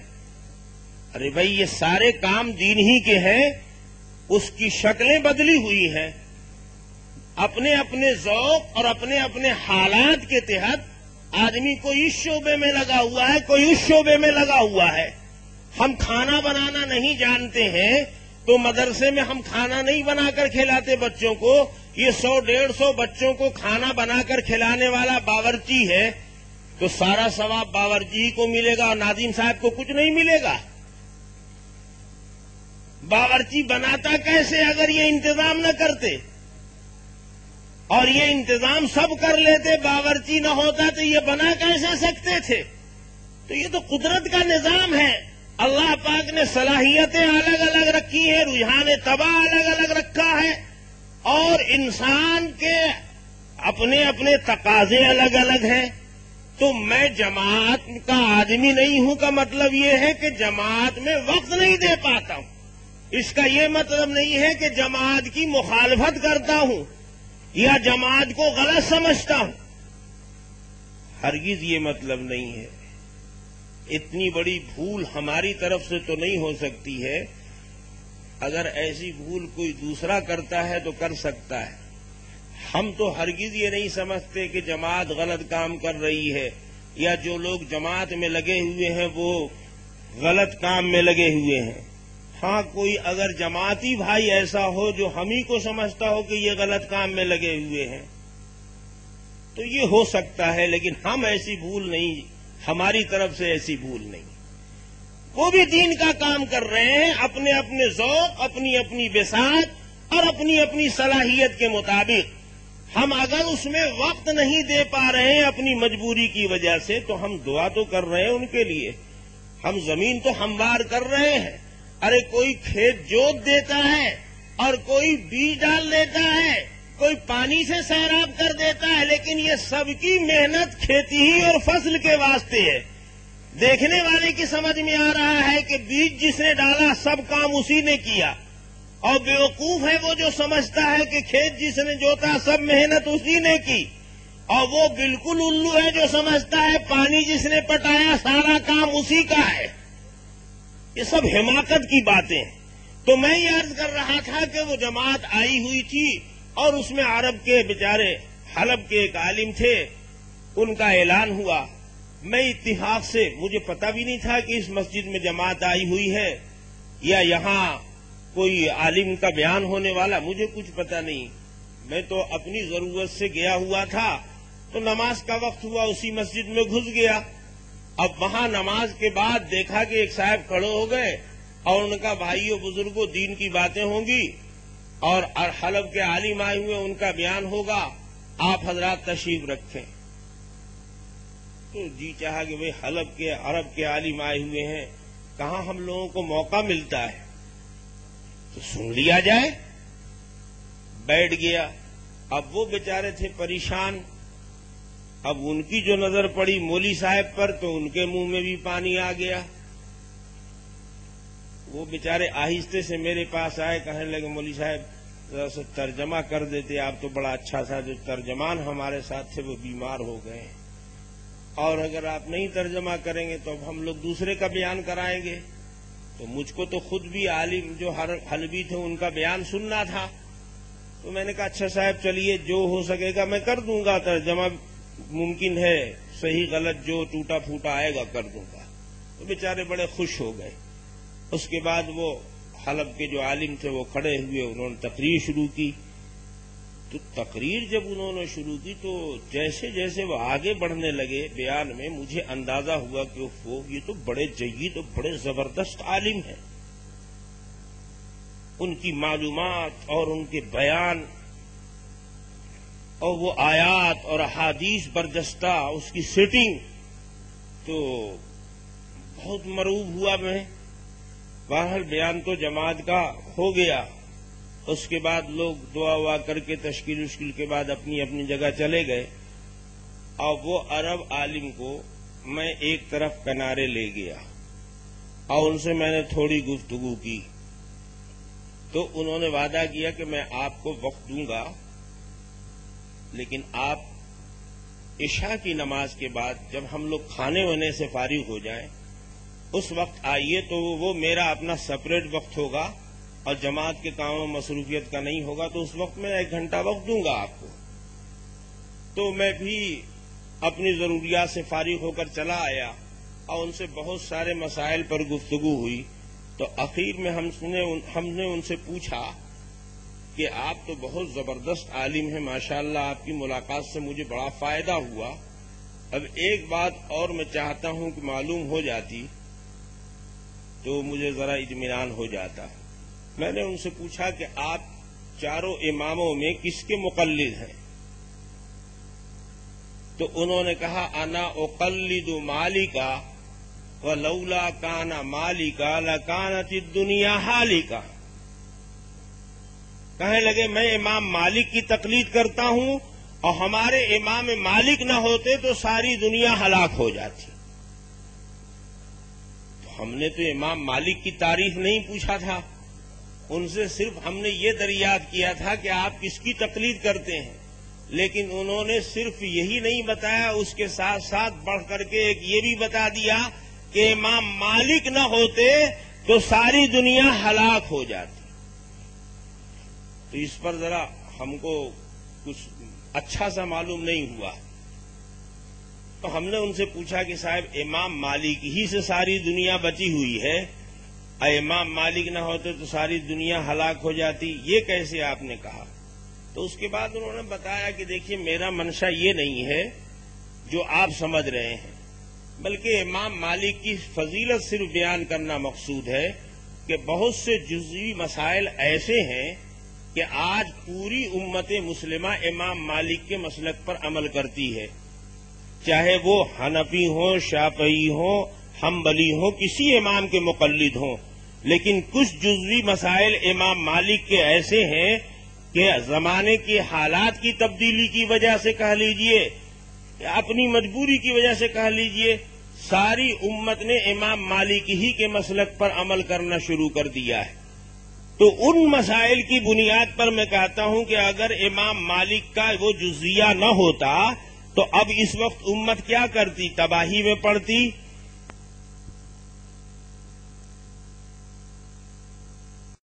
خواتین و حضرات، ایمان اور روح کی تازگی کے لیے ہمارے یہاں تشریف لائیے۔ ہمارا پتہ مینار الیکٹرانکس پاور ہاؤس کے سامنے، Kalyan road, Bhiwandi, Maharashtra, India. Mobile number 9823250416 9823250416۔ Proprietor Mohammad Yaqub Khan Azmi. تو امام مالک نے بچا لیا لوگوں کو۔ میں نے کہا ایسی بات اگر ہے تب تو پھر امام ابو حنیفہ نہ ہوتے تب بھی ساری دنیا ہلاک ہو جاتی، کیونکہ ایسے جزیات مسائل تو امام ابو حنیفہ رحمت اللہ علیہ کے ہاں بھی ہیں۔ تو انہوں نے مثالیں دی، اس کے بعد میں نے بھی مثال دیا، اور آپ بھی یاد کر لیں تو شاید کام دے دے آپ کو۔ ہم کو لوگ کہتے ہیں کہ یہ لوگ حدیثوں میں تعویل کرتے ہیں، نصوص میں تعویل کرتے ہیں، اور ہم تو کہتے ہیں کہ نصوص میں کون احمق تعویل نہیں کرتا ہے؟ وہ شیطان کے بنائے ہوئے مخصوص خول میں جی رہا ہے جو یہ سمجھتا ہے کہ ہم نصوص میں تعویل نہیں کرتے ہیں۔ تعویلیں تو ایسی بھونڈی بھونڈی لوگ کرتے ہیں، خدا کی قسم، کہ ان تعویلوں سے تعفن ٹوٹتا ہے۔ حنفی تو بہت سنبھل کر اور بہت سمجھ بوجھ کر تعویل کرتا ہے۔ ایک شخص ہے، مسلمان ہے، عاقل بالغ ہے، ہوش مند ہے، اس کو مسئلہ بھی معلوم ہے کہ ہمارے اوپر نمازیں 5 وقت کی فرض ہیں، لیکن جان بوجھ کر، یہ جانتے ہوئے بھی کہ نماز ہمارے اوپر فرض ہے، پھر بھی وہ نماز مسلسل چھوڑ رہا ہے، نماز نہیں پڑھتا، قصدن نماز ترک کر رہا ہے۔ بتاؤ امام اعظم ابو حنیفہ رحمت اللہ علیہ نے کتنا کرم فرمایا کہ ایسے شخص کو بھی مسلمان کہا کہ وہ بھی مسلمان ہے۔ اور جو لوگ ایک دم ڈائریکٹ حدیثے پر چلتے ہیں ان سے پوچھو کہ بے نمازی سے شادی بیاہ کیوں کرتے ہو؟ حدیث تو بتا رہی ہے من ترک الصلاۃ متعمدا فقد کفر، جس نے جان بوجھ کر دیدہ و دانستہ نماز چھوڑ دیا وہ کافر ہو گیا۔ بتاؤ وہ کون سی حدیث ہے تمہارے پاس جو یہ بتاتی ہے کہ نماز کا تارک بھی مسلمان ہے؟ قصدن دیدہ و دانستہ جو نماز کو چھوڑتا ہے وہ بھی صاحب ایمان ہے۔ اس نص کے مقابلے میں دوسری کوئی صریح نص بھی تو نہیں ہے، لیکن اس کے باوجود بھی تم بے نمازی سے رشتہ کر رہے ہو، اس کو لڑکی دے دیتے ہو۔ یہاں پر حدیث پر چلنے کا ذوق کہاں چلا جاتا ہے؟ یہاں پر تو حدیث ہی پر عمل کرنا چاہیے۔ نہیں، حدیث پر عمل کہاں ہوگا؟ خالی ہاتھ ہیاں باندھا جائے کہ ہیاں باندھا جائے، زور سے کہ آہستہ سے۔ وہ چند اکھاڑے متعین ہیں، وہیں پر یہ پہلوان نظر آتے ہیں۔ ان اکھاڑوں سے الگ ہو کر کہیں کھلے میدان میں پکڑ لیجئے تو خدا کی قسم پہلوان تو کیا، پہلوانی کل بھول جاتے ہیں۔ ایسی کوئی حدیث ہے، ایسی کوئی نص موجود ہے جو صراحتاً بغیر کسی تعویل کے اس پر دلالت کرتی ہو کہ تعمد کے ساتھ بھی نماز کا چھوڑنے والا مسلمان ہے؟ اللہ کے رسول سرور کائنات صلی اللہ علیہ وسلم کا کھلا ہوا فرمان ہے، دیدہ و دانستہ جو نماز کو چھوڑتا ہے فقط کفر، وہ کافر ہو چکا۔ اور جب کافر ہو چکا تو اس کی نماز جنازہ پڑھو گے؟ ارے کافر کی بھی نماز جنازہ اگر آپ پڑھیں اور کافر کو بھی آپ دفن کریں تو پھر قبرستان میں جگہ ہی نہیں ملے گی مردوں کو۔ شادی بیاہ کرتے ہیں آپ مسلمان کے ہاں کرتے ہیں، کافر کے ہاں کرتے ہیں، تو یہاں پر کیا کریں گے؟ ایک صاحب نے بڑا عجیب سا مسئلہ بیان کیا کہ چونکہ حدیث بتاتی ہے کہ دیدہ و دانستہ نماز چھوڑنے والا کافر ہے، اور جب کافر ہے تو کفر کی حالت میں جتنی نمازیں اس نے چھوڑی ہیں اس کی قضا بھی نہیں کرے گا۔ قضا کیسے کرے گا؟ حالت کفر میں ہے نا وہ۔ جب عاقل بالغ ہوشیار ہے اور دیدہ و دانستہ نماز چھوڑتا چلا جا رہا ہے تو جتنا عرصہ بے نمازی ہو کر اس نے گزارا وہ حالت کفر میں گزرا، اور حالت کفر کی نمازوں کی قضا نہیں ہے، لہذا اس کی قضا بھی نہیں کرے گا۔ دیکھیے آدمی کتنا عقل سے پیدل ہو جاتا ہے۔ اچھا صاحب نماز کی تو قضا نہیں کرے گا، اور اس کی بیوی جو نمازی اس کے ساتھ ہے وہ کیسے اس کے لیے حلال ہوئی؟ وہ تو کافر کی عورت ہے نا۔ تو یہ بھی اعلان کیجئے کہ جس کا شوہر بے نمازی ہے عورت نمازی ہے، دونوں میں نکاح باقی نہیں رہا، اور وہ بے نمازی ہی حالت میں اگر انتقال کر گیا تو اس کی نماز جنازہ بھی نہیں پڑھی جائے گی، اور مسلمانوں کے قبروں میں اسے دفن بھی نہیں کیا جائے گا۔ اب جب کفر تسلیم ہے آپ کو تو کفر کے سارے احکام اس پر جاری ہوں گے یا صرف نماز ہی چھوڑنے کے اور قضا نہ کرنے کا حکم جاری ہوگا؟ لیکن اصل میں ان کو میٹھا بننا ہے۔ اب 25 سال تک کسی نے نماز نہیں پڑھی تو ہم ادھر بتائیں گے کہ 25 سال کی فرض نمازوں کی اسے قضا کرنی ہوگی، اور ادھر سے مولوی صاحب کہیں گے سب معاف، ایک وقت کی بھی قضا کرنی نہیں ہے، تو وہ بیچارہ کیا کرے گا؟ وہ تو سوچے گا کہ بڑا اچھا یہی راستہ ایک دم بڑا کلیئر لائن ہے، یہ ہے کہ نہیں؟ اب 3 بار طلاق دے دیا، بیوی کو غصے میں دے دیا، اب اس کے بعد ہم نے بتایا کہ نہ وہ تمہاری بیوی نہ تم اس کے شوہر۔ اب 3 دن کے بعد بیچارہ پچھتا رہا ہے، وہ الگ پچھتا رہی ہے، ادھر سے ایک مولوی صاحب لہراتے ہوئے آئے، انہوں نے کہا 3 ایک ہوتا ہے، ارے بھائی یہ تو عیسائی لوگ بولا کرتے تھے کہ 3 ایک ہوتا ہے 1 3 ہو جاتا ہے، تم مسلمان ہو کر کے یہ کیا اگل رہے ہو؟ ہم نے تو عیسائیوں سے سنا تھا کہ وہ 3 کو 1 اور 1 کو 3 کر دیتے تھے، ایسے باکمال لوگ مسلمان میں بھی پیدا ہو گئے، 3 کو 1 تثلیث کے باوجود توحید باقی ہے۔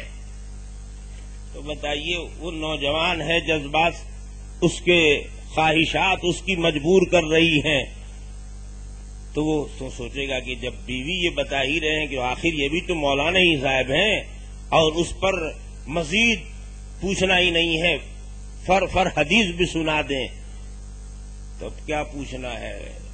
تب وہ نوجوان حدیث پر نہ چلے گا تو کس پر چلے گا؟ وہ بھی ایک دم بوٹ جوتا پہن کے حدیث پر دوڑنا شروع کر دیتا ہے۔ کیا ہے صاحب حدیث پر چل رہے ہیں؟ میں نے کہا تھا کہ حدیث پر چلنا خطرے سے خالی نہیں ہے، آگ ہے آگ پر چلو مت، آگ سے فائدہ اٹھاؤ۔ تو ایک مولوی صاحب کو بہت تکلیف پہنچی کہ صاحب حدیث کو آگ کہہ دیا، اتنا پریشان کیوں ہو رہے ہیں آپ؟ ہم نے حدیث کو آگ نہیں کہا ہے، بلکہ حدیث ہی میں حدیث کو آگ سے تشبیہ دی گئی ہے۔ رسول پاک صلی اللہ علیہ وسلم نے فرمایا ہے کہ قیامت کے قریب شریعت پر چلنا، اور شریعت قیاس کو تو کہتے نہیں ہیں، حدیث ہی کو نہ کہتے ہیں، ایسا مشکل ہوگا جیسے آگ کے انگارے کو ہاتھ میں لینا۔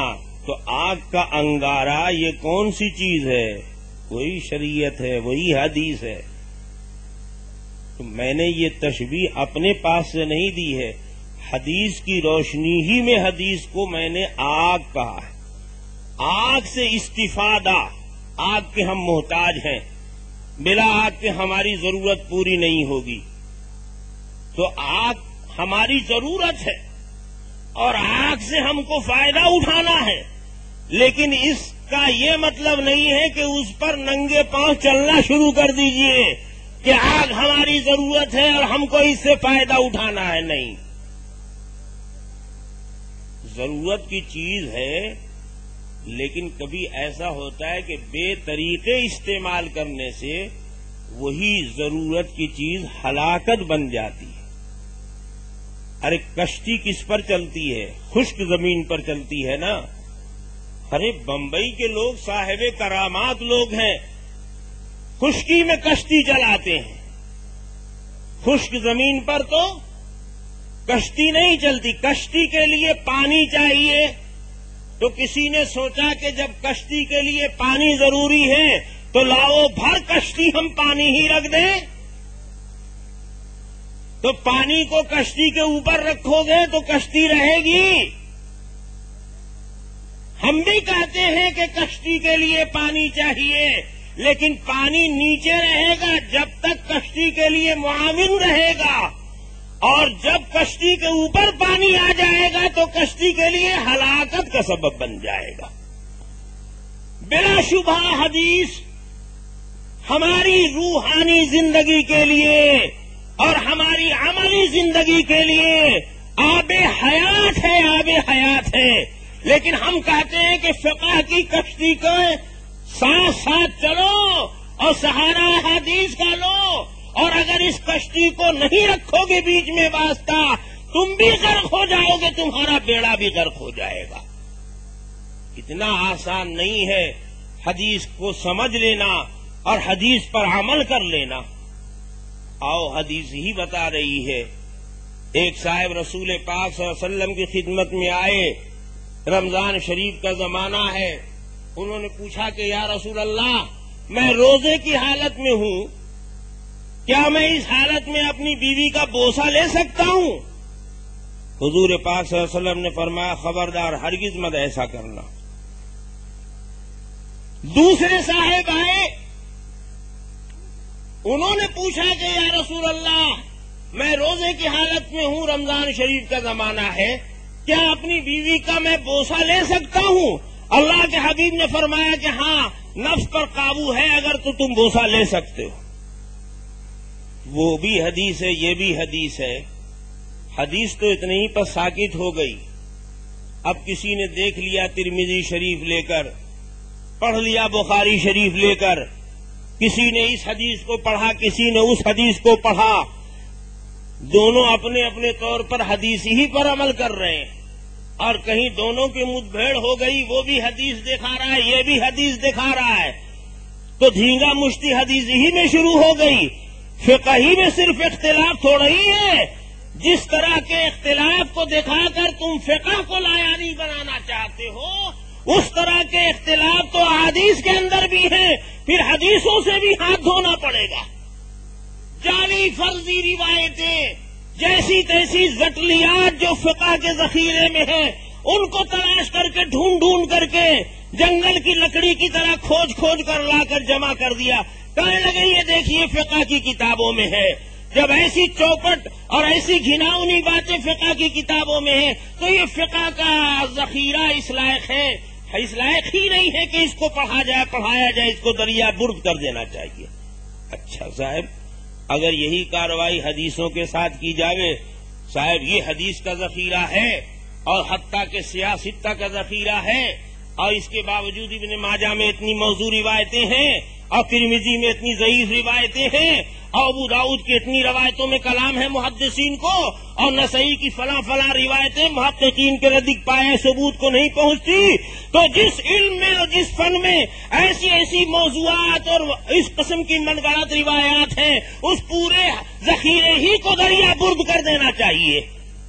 اگر ایسے ہی آدمی فیصلہ کرنے لگے تو میں نہیں سمجھتا کہ پھر کون سا علم باقی رہ جائے گا اور کس چیز پر آدمی اعتماد کرے گا. تو بات یہاں سے نکلی تھی کہ احادیث یقیناً بہت قیمتی سرمایہ ہے، اور محدثین کا بلا شبہ امت پر بہت بڑا احسان ہے.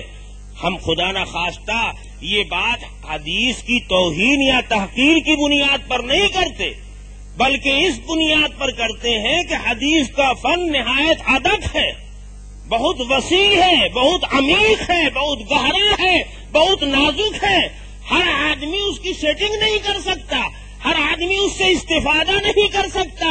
ہر آدمی اس پر عمل کرے گا تو اس سے ایک بھیانک قسم کی بے راہ روی پیدا ہو جائے گی. وہاں سیٹنگ نہیں ہے، ترتیب نہیں ہے، وہاں پر وہ سہولتیں فراہم نہیں کی گئی ہیں.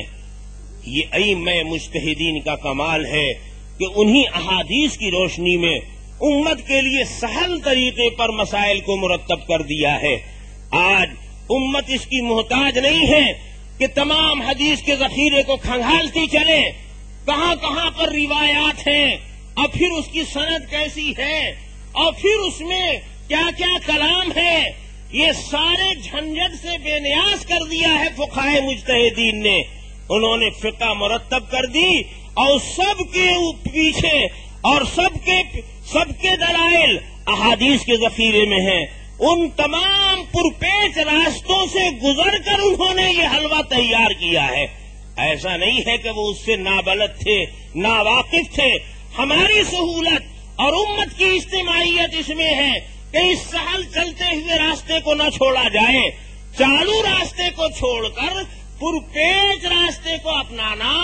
یہ کہہ کر کہ یہ بھی راستہ جاتا ہے اسٹیشن، ارے بھائی اسٹیشن جاتا ہے، لوگ اس راستے سے چلتے پھرتے، نہیں میں ہی علامۃ الدہر اکیلا ہی جاتا ہوں، اس سے میرے اتنا کوئی قابل ہی نہیں ہے. تو آپ کے اتنا کوئی قابل نہیں ہے جب یہ متروک راستہ ہے. ہو سکتا ہے کہ اس میں اچکے رہتے ہوں، چور ڈاکو رہتے ہوں، لٹ جاتے ہوں. اس راستے پر چلنے والے شاہ راہ عام کو چھوڑ کر کون مصیبت آئی ہوئی ہے کہ ہم اس سائلنٹ راستے کو اپنائیں، پرخطر راستے کو پہ قدم رکھیں. یہ آپ ہی جیسے علامہ کو مبارک ہو جائیے، اور کتنے علامہ گئے تو لٹ بھی گئے راستے میں. اس کی نظیریں موجود ہیں. فقہ کو چھوڑ دیا اور احادیث میں لگے اجتہاد کرنے تو سور کا پیشاب بھی پاک ہو گیا، کتے کا پیشاب بھی پاک ہو گیا، شراب بھی پاک ہو گئی. تب کتے کے پیشاب جمع کیجئے، سور کا پیشاب آٹا گوندھ کے روٹی کھلا دیجئے اسی میں. ارے پانی بھی پاک ہے، یہ بھی پاک ہے، اس میں نہ پکا، اسی میں روٹی پک گئی. کھا لیجئے حضرت. تو ہم فقہ پر چلنے والے لوگ تو کبھی نہیں کھائیں گے. ہو سکتا ہے کہ حدیث کے ماہرین لوگ گھٹاگھٹ نگل جاویں. مبارک ہو آپ کو ایسا اجتہاد. ائمہ مجتہدین کی بے حرمتی کا نتیجہ ہے یہ. خدا کی قسم جو اسلاف سے بدگمان ہوتا ہے، جو اکابرین امت کی توہین کرتا ہے، اللہ پاک ان سے ڈھونڈی غلطیاں ان سے کرا دیتا ہے. اگر کسی مجتہد سے کہیں خطا ہوئی ہے، یقیناً ہم انہیں معصوم نہیں مانتے. اگر کہیں پر کمزور دلائل بھی ان کے ہاتھ لگ گئے ہیں تو ان کی بے حرمتی کرنے سے اور ان کی کمزوریوں کو اچھالنے سے اور امت میں ان کو رسوا کرنے کے جذبے سے زبان کھولنے کے بعد نتیجہ یہ ہوتا ہے کہ اس سے زیادہ بھونڈی اور اس سے زیادہ فاش قسم کی غلطیاں ہوتی ہیں. اور جب آدمی خود سے اجتہاد کرنے لگتا ہے، اب کیا ہے، کافر کے پیچھے نماز پڑھنا جائز ہے. پڑھ لیجیے آپ نرسمہا راؤ کے پیچھے نماز. ہم تو نہیں پڑھیں گے بھائی. یہ اجتہاد تو آپ کا، آپ ہی کو مبارک ہو. تو میں نے عرض کیا نا کہ یہ راستے ٹھیک ہے منزل تک پہنچتے ہیں، لیکن یہ پرخطر ہے. جب اتنے بڑے بڑے علم کے سورما لوگ جو امام ابو حنیفہ سے داؤ لینے چلے تھے، جو امام شافعی سے کشتی لڑنے چلے تھے، جب ایسے لوگ ٹھوکر کھا گئے ایسی، تو بتائیے چنی و چنا اور عام مسلمان کو اس پرخطر راستے میں ڈھکیلنا، یہ کتنی بددیانتی کی بات ہے اور کتنا بڑا کھیلواڑ ان کے ساتھ کرنا ہے. اور ایسا ہی ہوتا ہے، خدا کی قسم ایسے ہی ہوتا ہے. ایسے مجتہد لوگ حدیث قرآن کا معنی بیان کرنے لگتے ہیں، قرآن کی کیا درگت بناتے ہیں اور حدیثوں کو کیسا کھیلواڑ بناتے ہیں. ایک صاحب تھے حدیث ہی پر چلتے تھے ڈائریکٹ. وہ سمجھتے تھے کہ حدیث پر چلنے سے حدیث کی توہین نہیں ہوتی ہے. حدیثیں بچھا کر اس پر دوڑو، حدیث پر چل رہے ہیں. تو انہوں نے حدیث پڑھا ایک، قال رسول اللہ صلی اللہ علیہ وسلم من استجمر فلیوتر. رسول پاک صلی اللہ علیہ وسلم نے فرمایا ہے جو آدمی استنجا کرے اس کو ویتر پڑھنا چاہیے. تو جب پیشاب سے آتے ویتر پڑھتے، پیشاب خانے سے نکلے اور ویتر کی نیت باندھ لیا. یہ تو محدث صاحب تھے نا. اب مفتی صاحب جیسا کوئی مولوی مل گیا، انہوں نے دیکھا کہ یہ حضرت بے وقت کی نیت باندھے ہوئے ہیں، استنجا خانے سے آئے وہ اس کے بعد جو ہے وتر کی نیت. کہا یہ کیا کر رہے ہیں آپ؟ یہ زوال کا وقت ہے. کہا جی پیشاب زوال وال نہیں دیکھتا ہے، ہم کو تو پیشاب کا تقاضا اسی وقت ہوا تھا. اور حدیث میں آیا من استجمر فلیوتر، جو استنجے سے فارغ ہو اس کو وتر پڑھنا چاہیے. ہم تو وتر پڑھ رہے ہیں حدیث کے مطابق. مفتی صاحب نے کہا ارے بے وقوف، یہاں پر فلیوتر کا مطلب وتر کی نماز نہیں ہے. جو آدمی استنجا کرے اسے چاہیے کہ طاق عدد استعمال کرے. اگر تم پیشاب کے بعد طہارت ڈھیلے سے کر رہے ہو تو ڈھیلا کتنے عدد استعمال کرو؟ 2 عدد، 4، 6 نہیں. حضور فرماتے من استجمر فلیوتر، جو آدمی استنجا کرے طہارت لے ڈھیلے سے اس کو چاہیے کہ طاق عدد ڈھیلا استعمال کرے. تو فلیوتر کا ترجمہ تھا کہ عدد وتر استعمال کرے، اور انہوں نے صلاۃ وتر پڑھنا شروع کر دیا. کیوں؟ اجتہاد کر رہے ہیں، خود مسائل نکال رہے ہیں. ایک محدث صاحب تھے، ان کے کھیت میں پانی چاہے جتنا بھی چلا جائے، فصل سڑ جائے، ان کی برباد ہو جائے، لیکن پاس والے کاشتکار کے کھیت میں پانی نہیں ڈالتے تھے، جانے نہیں دیتے تھے. لوگوں نے کہا حضور آپ اتنے بڑے عالم ہیں، آپ تو ماشاء اللہ حدیث کے قرآن کے ماہر ہیں، آپ کیا ظلم ڈھاتے ہیں؟ آپ کی ضرورت سے زیادہ فالتو پانی بھی ہوتا ہے، تب بھی آپ اڑوس پڑوس کے بیچارے کاشتکاروں کے کھیت میں نہیں جانے دیتے ہیں. کہتے ہیں جی اس لیے مجبوری ہے، ہماری حدیث میں آتا ہے کہ ہرگز کسی شخص کو یہ نہیں چاہیے کہ وہ اپنے پانی سے دوسرے کی کھیتی سیراب کرے. اپنے پانی سے دوسرے کی کھیتی سیراب کرے، ایسا ہرگز. نہیں چاہیے، یعنی دوسرے کے کھیت میں اپنے کھیت کا پانی نہیں ڈالنا چاہیے۔ اب دیکھیے کہاں کا اینٹ کہاں کا روڑا، افہان متی نے کمبا جوڑا۔ حدیث کیا بتا رہی ہے، محدث صاحب کیا کر رہے ہیں؟ حالانکہ حدیث جس موقع پر بولی گئی ہے الفاظ میں تو اطلاق ہے، لیکن اس کا جو بیک گراؤنڈ ہے اس کو سامنے لانے کے بعد یہ اطلاق باقی نہیں رہتا۔ پانی سے مراد ہر پانی نہیں ہے۔ ایک عورت حمل کی حالت میں ہے، اب حمل کس کا ہے کچھ پتا نہیں ہے، لیکن حاملہ عورت کا منسوب لگ گیا، بیاہی ہوئی عورت نہیں تھی، حمل میں ہے، اس کا نکاح ہو گیا کسی مسلمان سے، تو یہ نکاح حمل کی حالت میں درست ہوا یا نہیں ہوا؟ تو نکاح تو ہو گیا، لیکن جب تک یہ عورت حمل سے فارغ نہ ہو جائے، شادی جنہوں نے کی ہے وہ اس سے ہم بستری نہیں کریں گے۔ حضور نے فرمایا اس لیے ہم بستری نہیں کریں گے کہ اس کی ہم بستری سے حمل کو قوت پہنچے گی، اور آدمی کو اپنے پانی سے دوسرے کی کھیتی سیراب نہیں کرنا چاہیے، یہ ناجائز۔ تو پانی کون تھا، کھیتی کیا تھی، اور محدث صاحب نے حدیث پر عمل کہاں شروع کر دیا؟ اور اجتہاد کیجئے۔ تو یہی سب ہوتا ہے۔ ان مصیبتوں سے ائمہ مجتہدین نے امت کو نجات دے دی، راحت دے دی۔ تم سر مغزنی مت کرو، تم میں یہ اہلیت نہیں ہے۔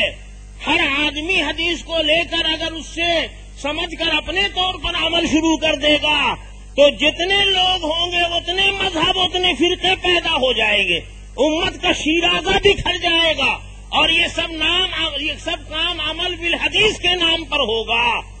تو عمل بالحدیث کیا ہے؟ دینی آوارگی کا نام ہے، دین میں انتشار کا نام ہے۔ اور لوگ کہتے ہیں صاحب اختلاف مت کیجیے، اللہ اکبر، ہم اور اختلاف، ہم تو کہتے ہیں کہ جن لوگوں نے اختلاف کر لیا ہے اپنے نفس کے جذبے کے تحت، ان سے الگ ہو جاؤ، ان سے الگ ہو جاؤ، متحد رہو۔ ہم تو امت کی اکثریت کو متحد کرتے ہیں، اور جو فاسد مواد ہے اس سے الگ کرتے ہیں، وہ تو ہو ہی گیا غلط، یہ تو پھاوڑا اس میں ناسور تو نکل ہی گیا، اس کو اپنے سے الگ رکھو، تم اس سے الگ رہو، تاکہ جسم کا جو زیادہ حصہ ہے وہ کم سے کم محفوظ رہے۔ الٹے ہم ہی کہتے ہیں لوگ کہ یہی فساد پیدا کر رہے ہیں۔ پر فساد والے عنصر کو ہم کہتے ہیں کہ صالح عنصر سے الگ رکھو، اگر اس کو بھی اسی میں رکھو گے تو یہ فساد پھیلتا رہے گا، پھیلتا رہے گا۔ یہ اختلاف نہیں ہے، اختلاف وہ ہے جو ائمہ مجتہدین میں ہے، اختلاف وہ ہے جو صحابہ کرام میں ہے، اختلاف وہ ہے جو اللہ کی مرضی سے ہے، اختلاف وہ ہے جو شریعت کی طرف سے ہے، خدا رسول کا پسندیدہ ہے، اختلاف وہ ہے جس میں امت کے لیے رحمت ہے۔ یہ تو مخالفت ہے، یہ تو اتباع نفس ہے، یہ تو بلا دلائل کے اختلاف، دلائل کے نام پر کچھ چیزوں کو ادھر ادھر سے حاصل کر لینا، اس کا نام دلیل نہیں ہے۔ میں آپ کو کتنی مثالیں دوں اور کتنی چیزوں کو سناؤں، میں ایسے مجتہد لوگ قرآن کی تفسیر لکھنے بیٹھتے ہیں۔ ایک مجتہد صاحب نے قرآن پاک کی تفسیر لکھا تو انہوں نے لکھا کہ پیغمبروں سے کوئی معجزہ نہیں ظاہر ہوا، جتنی چیزوں کو لوگ نبیوں کا معجزہ بتاتے ہیں وہ سب تحت الاسباب وجود میں آئے ہیں، وہ تو روزمرہ کی زندگی میں ہوتے ہی رہتے ہیں۔ اب انہوں نے تفسیر لکھا تو قرآن پاک میں انبیاء کا ذکر ہے تو پیغمبروں کے معجزات کا بھی ذکر ہے۔ وَإِذِ اسْتَسْقَىٰ مُوسَىٰ لِقَوْمِهِ، موسیٰ علیہ السلام نے اپنی قوم کے لیے اللہ سے پانی مانگا، قوم تقاضا کر رہی ہے پانی چاہیے، آپ تو ایسی جگہ لے آئے کہ یہاں دانا ہے نہ پانی ہے، تو چلیے دانے کا تو انتظام ہو گیا، من و سلوا آنے لگا، لیکن پینے کے لیے پانی بھی تو چاہیے، پانی بھی تو ضروریات زندگی میں ہے، تو اپنے خدا سے کہیے کہ پانی دے۔ تو موسیٰ علیہ السلام نے کہا اللہ میری قوم پانی چاہتی ہے، پانی دیجیے۔ تو اللہ تعالی نے کہا پانی کے لیے اتنی پریشانی کی کیا بات، آپ کے ہاتھ میں تو کراماتی عصا ہے ہی ہے، اس کے اعجاز سے کام لیجئے۔ یہ سامنے پتھر کی چٹان ہے، اس پر ایک ڈنڈا رسید کیجئے اور آپ کے ہاتھ کے عصا کی ضرب سے اس میں پانی کے جھرنے نکل پڑیں گے۔ فَقُلْ نَضْرِبْ بِعَصَاكَ الْحَجَرَ، تو ہم نے موسیٰ علیہ السلام سے کہا کہ اپنی لاٹھی سے پتھر کو ماریے، اور جب موسیٰ علیہ السلام نے پتھر پر لاٹھی چلائی فَانْفَجَرَتْ مِنْهُ اثْنَتَا عَشَرَةَ عَيْنًا، تو 12 گوشیا پتھر تھا، 12 کونے تھے پتھر کے، ہر کونے سے جھرنا نکلا تو 12 جھرنے نکل گئے۔ اب یہ مجتہد صاحب آئے گا، صاحب ہم نہیں مانتے، ہم کسی کی تفسیر نہیں مانتے، ہم کو صحابہ کی بھی ضرورت نہیں ہے، ہم کو کسی کی ضرورت نہیں ہے، اللہ کا کلام اترا ہے ڈائریکٹ سارے انسانوں کے لیے، خود پڑھیے خود سمجھیے، ہم خود سے سمجھیں گے۔ اب خود سے سمجھنا شروع کیا تو خود سے سمجھا تو انہوں نے کہا کہ دیکھیے اس میں کوئی معجزہ وجزہ نہیں ہے، کوئی موسیٰ علیہ السلام کا کمال نہیں ہے، یہ تو موسیٰ علیہ السلام کی نعوذ باللہ غباوت تھی، کم سمجھ آدمی تھے، بات ہی سمجھ نہیں رہے تھے۔ اب پہاڑ موجود ہے سامنے، اب پہاڑ کے اس طرف میدان طی ہے اور یہیں لے کر اپنی قوم کو آپ ایسے ہی گشت کر رہے ہیں، اور یہیں آپ اللہ سے کہتے ہیں کہ اللہ میاں پانی دیجئے۔ تو اللہ تعالیٰ نے کہا کہ بڑے ناسمجھ ہو تم، بس بیٹھے رہو ہاتھ پر ہاتھ دھر کر کے سب چیز ہم ہی دیتے رہیں گے۔ اللہ نے کہا کہ اپنے چھڑی کے سہارے سے پہاڑ پر چڑھیے، حجر سے مطلب پہاڑ، اور اضرب کے معنی امشے، اور اگر آپ کو پہاڑ پر چڑھنے میں دقت معلوم ہوتی ہے، بہت بلند پہاڑ ہے، تو آپ لاٹھی کا سہارا لے کر چڑھیے۔ تو موسیٰ علیہ السلام کو پتہ ہی نہیں تھا کہ ادھر ادھر تلاش کرنے سے نکل پانی مل جائے گا، بس اسی طرف ایسے ہی پڑے پڑے پانی تلاش رہے تھے، تو اللہ نے کہا کہ اپنی لاٹھی کا سہارا لے کے پہاڑ پر چڑھیے۔ موسیٰ علیہ السلام جب پہاڑ پر چڑھے فَانْفَجَرَتْ مِنْهُ اثْنَتَا عَشَرَةَ عَيْنًا، ادھر 12 چشمے دکھائی دیے، پہاڑ کے اس طرف 12 چشمے تھے اور اس طرف یہ ایک بوند پانی کے لیے ترس رہے تھے، اتنے کبھی تھے کہ ذرا 1-8 کلومیٹر چل پھر کر ادھر ادھر پہاڑ پر دائیں بائیں نہیں دیکھ رہے تھے۔ تو اللہ نے کہا اتنی غباوت سے کام لوگے، اتنی کنذہنی سے کام لوگے، ہر چیز ہم لا کے منہ ہی میں ڈال دیں، ذرا اپنی لاٹھی کا سہارا لے کر چڑھ جائیے پہاڑ پر۔ اب ان سے کہا گیا صاحب یہ معنی کہاں سے کیا انہوں نے؟ کہنے لگے صاحب دیکھیے سب سے بہترین تفسیر وہ ہے کہ جو قرآن کی تفسیر قرآن سے ہو، القرآن یفسر بعضہ بعضا، تو اضرب کے معنی قرآن پاک میں ہر جگہ پر استعمال مارنے ہی کے لیے، پیٹنے ہی کے لیے نہیں ہوئے، بلکہ اللہ پاک نے ضرب کا استعمال سیر و تفریح کے لیے، چرنے پھرنے کے لیے بھی استعمال ہوا ہے قرآن میں، اسی قرآن پاک میں۔ اللہ تعالیٰ دوسری جگہ فرماتے ہیں وَآخَرُونَ يَضْرِبُونَ فِي الْأَرْضِ يَبْتَغُونَ مِنْ فَضْلِ اللَّهِ، اور ایک اور جماعت ہے جو زمین میں چلتی پھرتی ہے، اللہ کا فضل تلاش کرتی ہے۔ تو دیکھیے یضربون یہاں یمشون یسیحون کے معنی میں ہے کہ نہیں ہے؟ تو ضرب قرآن نے استعمال کیا ہے مارنے کے، اس لیے ہم نے بھی یہاں مارنے کا معنی نہیں لیا، ضرب کے معنی ہے چلنے کے، تو دوسری جگہ تو یہاں بھی ہم نے چلنے ہی کا معنی لیا ہے۔ خواتین و حضرات، ایمان اور روح کی تازگی کے لیے ہمارے یہاں تشریف لائیے۔ ہمارا پتہ مینار الیکٹرانکس پاور ہاؤس کے سامنے، Kalyan road, Bhiwandi, Maharashtra, India. Mobile number 9823 2504169823250416